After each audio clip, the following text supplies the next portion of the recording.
Hello guys, welcome to our channel. నేను పల్లెటూరు స్టైల్లో కట్టెల పొయ్యి మీద అయితే చేపల పులుసుని చేశాను. చాలా బాగా వచ్చింది. ఒకసారి మీరు ఈ వీడియో చూడండి, నచ్చితే కనుక మీరు ట్రై చేయండి. ఇప్పుడు దీన్ని ఎలా తయారు చేసుకోవాలో చూసేయండి. ముందుగా ఒక మిక్సింగ్ బౌల్లోకి 3/4 kg వరకు చేపల్ని శుభ్రంగా కడిగి తీసుకొని అందులోకి 1 చెంచా పసుపు, 1.5 చెంచా కారం, రుచికి తగినంత ఉప్పు, 1.5 చెంచా వరకు అల్లం వెల్లుల్లి పేస్ట్ వేసుకొని ఇప్పుడు ఇవన్నీ కూడా చేపలకు పట్టుకునేట్లుగా బాగా కలిపైతే పక్కకు పెట్టేసుకోవాలి. ఇప్పుడు పొయ్యి మీద ఇలా వెడల్పాటి గిన్నె పెట్టుకొని అందులోకి 4 పావుల వరకు నూనె పోసుకొని నూనె వేడైన తర్వాత ఒక పెద్ద ఉల్లిపాయని ఇలా కచ్చా పచ్చాగా అయితే గ్రైండ్ చేసుకొని వేసుకోవాలి. నేను పచ్చి ఉల్లిపాయని ఇలా గ్రైండ్ చేశాను. ఒకవేళ మీరు కావాలనుకుంటే ఉల్లిపాయని కాల్చి చేశారంటే గనక చేపల పులుసు అనేది ఇంకా టేస్టీగా ఉంటుంది. ఇప్పుడు ఈ ఉల్లిపాయ కొంచెం ఫ్రై అయిన తర్వాత ఇందులోకి మనం ముందుగానే కలిపి పెట్టుకున్న చేప ముక్కల్ని వేసుకొని ఒక 2 నిమిషాలు మూత పెట్టకుండా ఉడికించాలి.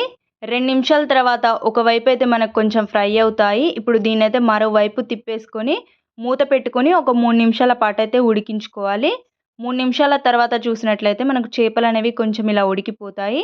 ఇలా నూనెలో చేపల్ని ఉడికించుకోవడం వల్ల కర్రీ టేస్ట్ అనేది చాలా బాగుంటుంది. ఇప్పుడు ఇందులోకి సరిపడా చింతపండు రసం వేసుకోవాలి. అలాగే చింతపండు మరీ ఎక్కువగా పులుపు ఉన్నట్లయితే కనుక కొంచెం నీళ్లు పోసుకోండి. అలాగే 1 చెంచా వరకు ధనియాల పొడి వేసుకోవాలి. నేను ఇక్కడ మెంతు పొడి బదులు మెంతాకునైతే వేసుకుంటున్నాను. ఇలా మెంతాకునైతే కట్ చేసి వేసుకున్నాను.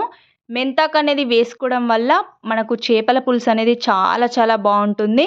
ఒకవేళ మీకు ఇలా ఇష్టం లేకపోతే కనుక మెంతు పొడి వేసుకుంటే సరిపోతుంది. ఇప్పుడు దీనిపై మూత పెట్టుకుని ఒక 10 నిమిషాలు ఉడికించుకున్న తర్వాత కొద్దిగా కొత్తిమీర వేసుకొని గరిటె పెట్టి కలపకుండా ఈ విధంగా అయితే కలుపుకోవాలి. గరిటెతో కలిపినట్లయితే కనుక చేప ముక్కలు అనేవి విరిగిపోతాయని మన అందరికీ తెలిసిన విషయం. మరొక 2 నిమిషాలు అయితే ఉడికించుకుంటే మనకు కర్రీ అనేది రెడీ అయిపోతుంది.